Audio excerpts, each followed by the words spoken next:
അസ്സലാമു അലൈക്കും. ഇത് മഹാറത്തുൽ ബഹർ കഫ്തീരിയ ഫുജൈറ വമ്പത്തീസ് റെസ്റ്റോറൻറ്റിൻ്റെ തൊട്ടടുത്തായിട്ടാണ് ഇത് സ്ഥിതി ചെയ്യുന്നത്. ഇവിടെ ജ്യൂസുകൾ വളരെ ഫേമസ് ആണ്. എല്ലാ ജ്യൂസുകളും നല്ല മിതമായ നിരക്കിൽ നല്ല ടേസ്റ്റിനാണ് ഇവർ കൊടുക്കുന്നത്. ഇവിടെ എപ്പോഴും അറബികളെ തിരക്കുണ്ടാവും. കൂടുതൽ പാർസലാണ് അറബികൾ വാങ്ങിക്കൊണ്ട് പോകുന്നത്.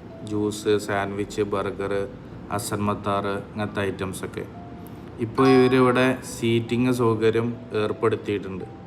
നമ്മൾ ഇന്നലെ ഇവിടെ പോയിട്ട് ബനാന ജ്യൂസും ഹസൻ മത്താറും കഴിച്ചു. ഹസൻ മത്താറൊക്കെ നല്ല ടേസ്റ്റായിട്ട് അതിൻ്റെ ഉള്ളിൽ ചീസൊക്കെ വെച്ചിട്ടാണ് ഇവർ കൊടുക്കുന്നത്. ഹസൻ മത്താർ 6.5 ദിറംസും ബനാന ജ്യൂസ് 4.5 ദിറംസാണ് വരുന്നത്. അത്യാവശ്യം നല്ല ടേസ്റ്റിലാണ് ഹസൻ മത്താർ ഉള്ളത്.